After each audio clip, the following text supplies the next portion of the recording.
நமச்சிவாயா. நம்ம இப்போ இருக்கிறது உடையார்பாளையம் சிவன் கோயில். கோயில் அழகா இல்லை குளம் அழகா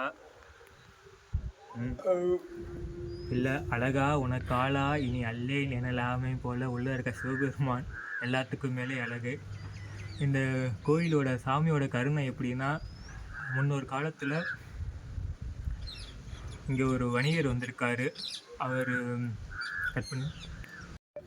முன்னொரு காலத்தில் இங்கே இந்த கோயிலுக்கு வந்த மிளகு விற்கும் வணிகர் தங்கியிருந்து காலையில் செல்லும்போது இந்த ஊரை தாண்டபோது சுங்கசாவடி இருக்கும். அப்போ மிளகுக்கு வரி அதிகம். அதனால் வணிகர் என்ன சொல்லிட்டாரு, பொய் சொல்லிட்டாரு, இது மிளகு இல்லை பயிர்னு பொய் சொல்லிவிட்டு சுங்கசாவடியை கிராஸ் பண்ணி போயிட்டார். அங்கே போயிட்டு விருதாச்சலத்தில் மூட்டையை திறந்து பார்க்கும்போது மிளகு எல்லாம் பயிராக மாறிடுச்சு. இதை பார்த்து பொய் சொன்னதுக்காகனா சாமி இந்த தண்டனை கொடுத்தாருன்னு வருந்திய வணிகர் இந்த கோயிலுக்கு மறுபடியும் பெருமான்கிட்ட கண்ணீர் விட்டு அழுது மறுபடியும் சாமி பெருங்கருணையால் பயிர் எல்லாம் மிளகா மாறிடுச்சு.